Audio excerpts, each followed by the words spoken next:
In October of 2023, I returned to my property in the Adirondacks. My brother drove me up, and as is often the case in autumn in New York State, the rains had started to fall. But on this day, the rains fell and didn't stop.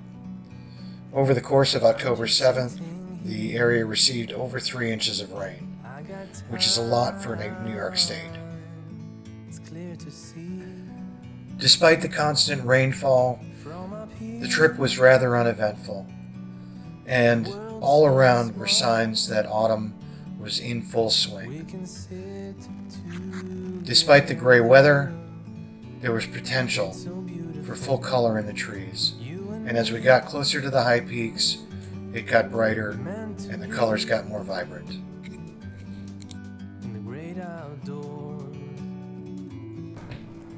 A quick roadside stop allowed me to hear a sound that I had not heard in many a year. The rustling of leaves under my boots, my favorite sound of fall.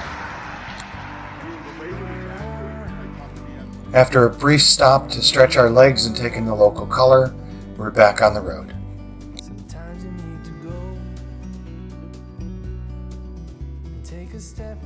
In Florida, when we get 3 inches of rain, it drains away through the sand quickly. But in New York State, that rain collects on the mountains and the hills, and it runs downward into the rivers and valleys. On this day, those rivers and valleys were overcome.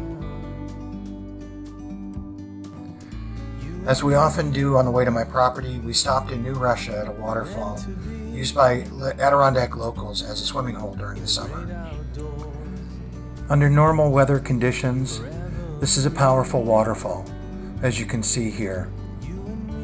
3 cascades form a giant stepladder of water, but it's easy for us to forget that small raindrops can actually move mountains. And on this day, the rain did just that, gathering in force, swelling the river, overrunning the banks, and washing away many of the lower falls.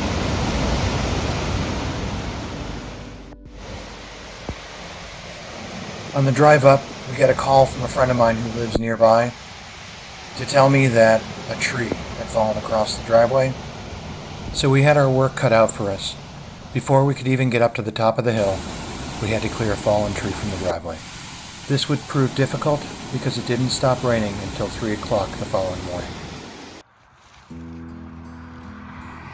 I don't have any video footage of me sawing the tree, as at the time we really just wanted to get up to the top of the property, get our tent set up, and get out of the rain.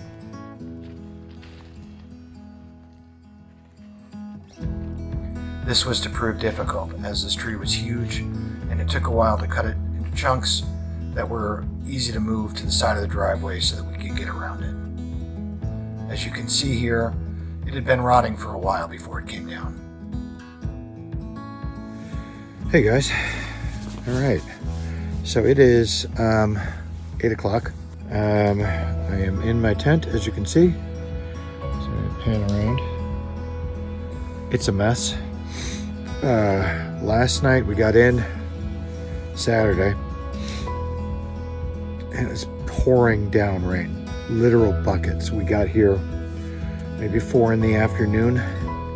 I found out that there was a tree down across my driveway.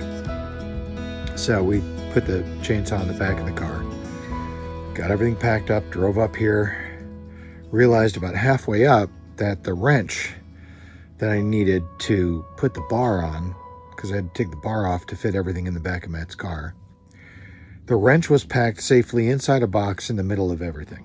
Anyway, long story short, we found a chainsaw supplier for Husqvarna, got a scrunch, which is what I needed to put the nuts back on the side of the chainsaw. Drove to the property, got it unloaded, went to put the bar and the chain on.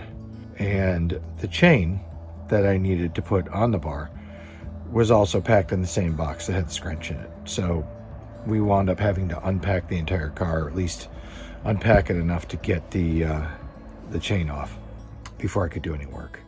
And then when I got here, it was really not a lot of work. It was like 15 minutes of work, but it was soaking rain, like pouring down rain. So I got out moved the chunks. We drove up to the top of the driveway, and it was just, for the next 5 hours or 6 hours, it did nothing but pour buckets down our backs. But we got the deck cleaned off. I got 2 or 3 trees cut down on the hill that were kind of like behind the tent that I was concerned were going to fall on the tent. Matt, actually, thank you for pointing out that this big curved pine tree was like imminently due to fall on my tent. So chainsawed that down, knocked it into pieces, cleaned the deck off because the very top of it landed on the deck. So if that had come off in the night while I was in the tent, it would have actually crushed the back of the tent. So we got that done. It didn't stop raining. It didn't stop raining until like 2 a.m. And I was soaked to the bone. So my rain gear got soaked all the way through my boots. So that the boots that I had spent so much time putting mink oil on to make sure they were waterproof, there was so much water that just they couldn't handle it. So it was a torturous fight through the rain to get things set up before I could even get the tent set up. And it was cold. It was 50 degrees yesterday. And then last night it dropped down to, 43, something like that. But with the rain and the evaporation, it felt like it was like 35. Despite the initial rain and cold and the overcast skies, the weather was actually quite nice. Mid-50s, no rain, relatively low humidity except for this day when it was fairly humid. Allowed me to actually get some of the cleanup work done that I wanted to do around the property. As you can see in this view, which is the side of my main hill behind the building site, the eastern white pines have overtaken this forest, so it's not healthy right now. Eastern white pine is a fast-growing softwood. Because it grows so quickly, it pushes the canopy up. The rest of the hill is primarily spruce, aspen, and maple. And so it has to actually push the leaves to the top of the tree in order to compete for light. What this does is instead of having a multi-storied old-growth canopy, all of the canopy is at the top, blocking the light, and none of it reaches the forest floor. So the lower canopy, the lower bushes, and things that would be food for animals and also make for a healthy environment just don't have a chance to grow. So one of my priorities over the next year or so is to clear this hill, get rid of all of this standing dead wood, eastern white pine, and debris to bring this back to a healthy environment. That should allow the maples, aspens, and poplar, also some birch, to grow back on this hill and make it into a healthier forest and also a much more beautiful forest. Right now it's so closed off and so dark you can't see through it. So opening this up was a big goal for me. What I'm doing right now is clearing out some of the smaller items so I can get to a large tree. The maple that I'm going to cut that's growing through the side of the shed has a potential for downhill fall. The hill it doesn't appear, I know, but this hill is quite steep. So if the tree were to fall over, there's a fairly large pine tree that's standing dead. It's about 45 feet tall, and it has the opportunity to actually, if it gets hit, to snap off and fall on my platform down below. So before I can cut the tree out that I want to cut out, I need to clear the land to get to the tree that needs to come out, take that standing dead pine down, and then I can proceed with cutting out the maple from the side of the building.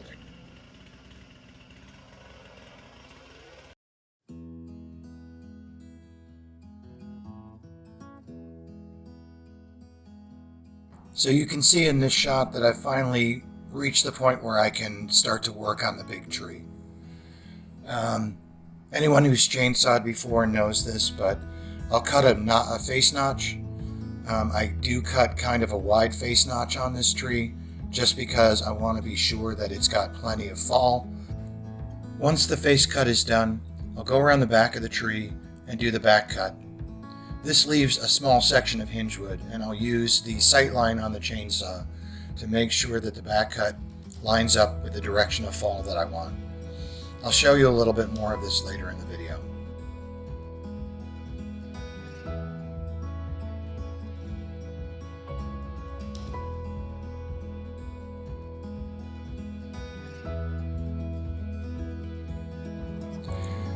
In this section, I'm clearing the debris from around the base of the tree, and I'm walking around that face cut to make sure that it looks even on both sides.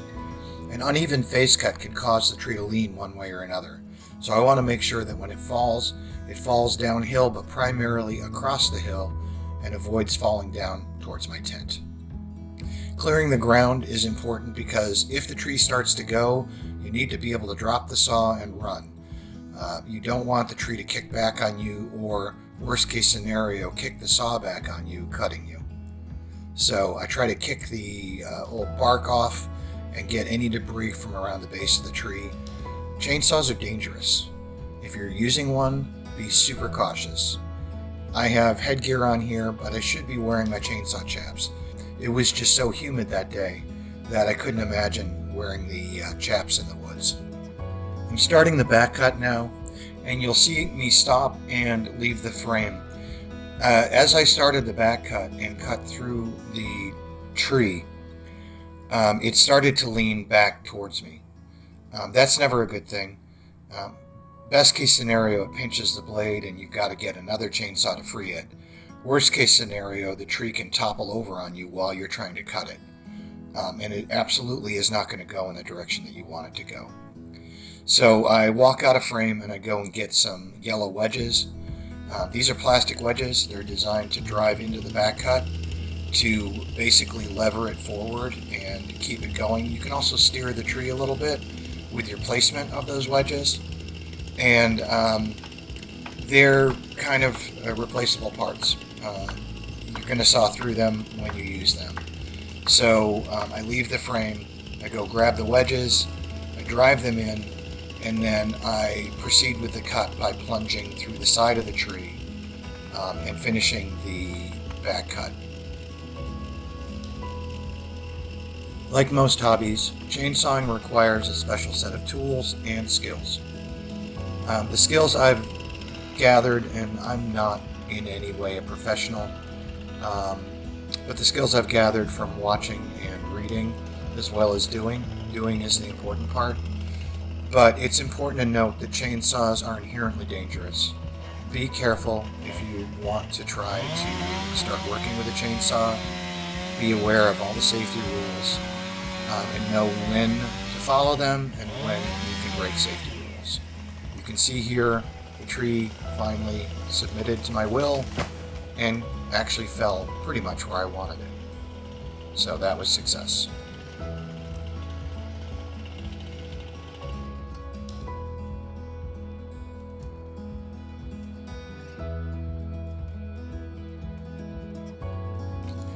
I've included these images here to give you an idea of the size of this tree and why I was concerned about it coming down on my tent. This is absolutely not something that you want falling over on you in the middle of the night. You can see in this image my big old size 11 boot for scale. This tree was probably 14 inches in diameter, and if I had to guess, probably weighed 1,500 pounds. Not something you want to be dropping on your tent. Now that that was out of the way, the real work could begin. Sorry for the mess. This is the dirtiest shirt I had, and so these are my filthy clothes. I find working clothes and going to town clothes here. And the going to town clothes, unfortunately, are also kind of messed up because I have to pack everything I can carry into a suitcase. Anyway, so you saw me take that big tree down. That was preparation for what I really need to do. There is a maple behind me here that has grown up over the years through the wall of the shed. And it's starting to, well, number one, I can't enclose it for the winter, so that side we've been stapling sheet plastic up, which is not a great solution. So I want to take this tree down. So in prep, I have taken down the adjoining trees. I and you'll see there were 2 maple stalks that came off here, and I took them down and got most of them down. They're hung up a little bit there, but I'll clean that up after I get this one down. This may help to take some of those down as well. So the plan is to take it off, ideally at floor level here, so that I can fill this wall in and put up some sheet plywood to enclose the hole, because the hole goes floor to ceiling, as you see. So in order to close that in, I need to get the tree out of the building, which has started to grow through. I'll eventually need to scab some 2x6s down there, some pressure treated ones to keep the floor from rotting.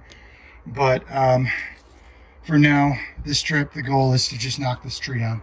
I'm going to try and fell it cross hill. There are some small cedars there I'd like to miss. There's some eastern white pine there that it's all standing dead. And honestly, it crowds out the forest. You can see how crowded it is back in there. So no light's getting down to the forest floor, which means these small cedars that I'd like to see grow up because they have useful wood are getting supplanted by these eastern white pines. So if I can, I will try and fell it into a group of those to knock them down. But I'm just going to go for the simplest, which is to go just past this pine tree here. There's an open space there. There's a few small cedars there. If I knock them down, they'll grow back. But that should give me access to this maple, which will make some nice firewood. Unfortunately, it's not big enough around. You know, I could probably get a 6x6 out of it, but it would be a lot of work to get a 6x6. And honestly, I need maple firewood more than I need a maple 6x6 right now. I have bigger trees up in the back of my property that I will selectively harvest and hopefully be able to get down to the driveway down there for my friend Jaws, who has a sawmill, who he said he would not mind to bring up maybe in the spring. So the job today is to knock this maple down, get it down to floor level. I may do it in 2 steps, just knock it down here, where it's a relatively easy cut, and then try and take it off at floor level. I think that's what I'm going to do, just because it's less likely that I'm going to cut into my floor accidentally while I'm trying to drop the tree where I want. So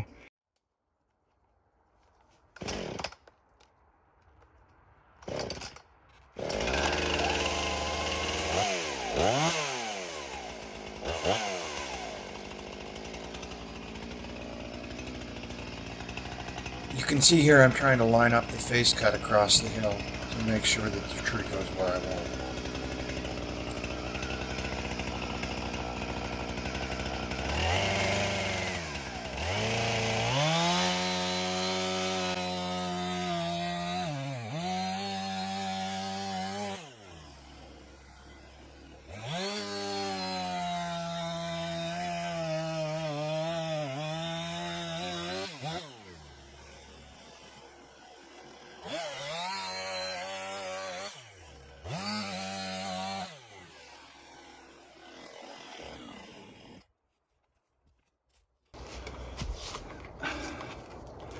So sorry for the hair, just to explain the process here.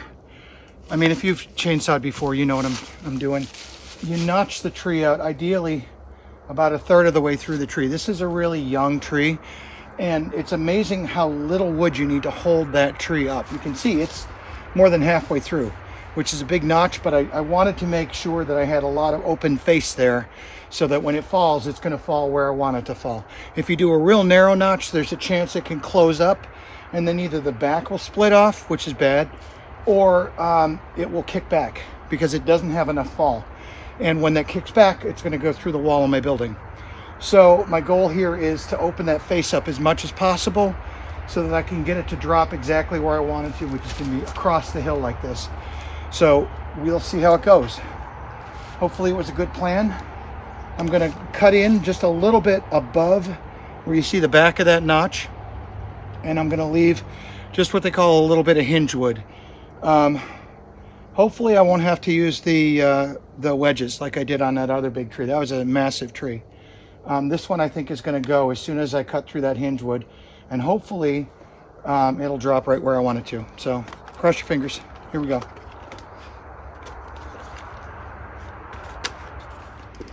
One of the things I didn't mention is just about every chainsaw has a sight line on it. It's not quite as evident in the Husqvarna as it is on my Stila home, but you can see this line across the casing. If you sight down that line when you're trying to cut the tree down and you sight, you see it follows right around the case. So that's designed so that you can actually aim where the tree is going to go. Sometimes it works, sometimes it doesn't. In an ideal situation, that line will put it right where you want it to be. If there's twists in the wood, if it's rotten inside, if there's any kind of like disparity in the wood, then it's anybody's guess. You can compensate, but the sight line is the best way to go to see if you can drop it where you want.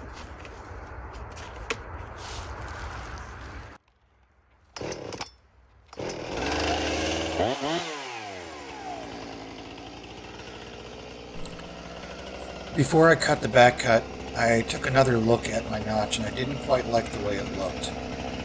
This is a difficult back cut just because the building itself is kind of in the way. So the notch needs to be perfect, and one corner of it was a little bit higher than the other. So right here you'll see I go back around the back of the tree and I open up that back corner a little bit so that it matches with the other side. This is what I was talking about. If both corners are not exactly matched, if the angle of that notch across the front face is not exactly the same opening on both sides, the tree can twist as it falls, dropping it someplace you didn't want it to go. Better safe than sorry.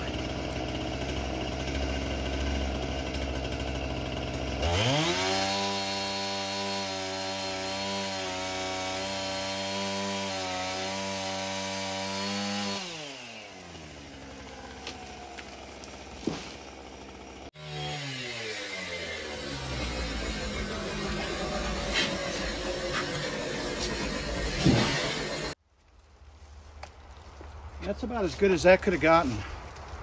It went exactly where I wanted it to. Right across the trail. It did hit one of those little cedars, but didn't hit the building. That was clear. It came right off, and it's nice solid wood. I might save an 8-foot long chunk, see if it's worth milling up with a chainsaw mill. Get a little tiny live edge piece, but I think most of it's going to be firewood. All right, so next job. So the next job is going to be getting this stump out. I'm going to knock this off about 8 feet up and roll it out of my way. You always, when you're working with a chainsaw, you got to give it the respect that it deserves. It's a dangerous tool. So you don't ever want to have stuff rolling around like this little piece of round wood here. That's a trip hazard. This log right now, because I'm going to be working down here, this log is going to be potentially in my way. So I'm going to cut it back and roll it off to the side so it's out of the way.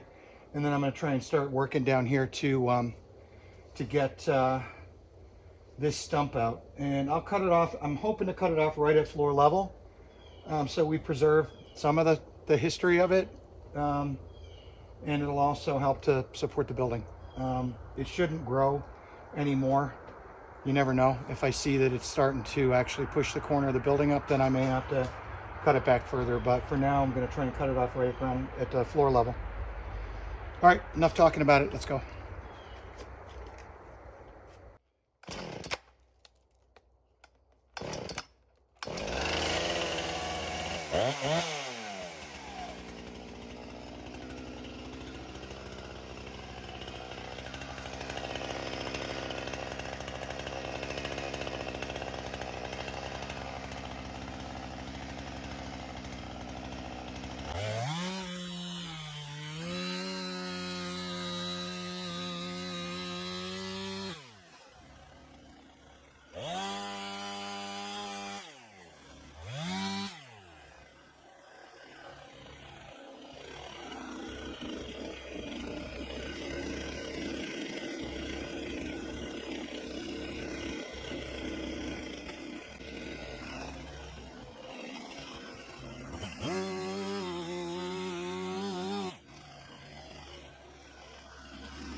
So I don't know if you guys saw the sparks coming out, but they obviously nailed into that tree.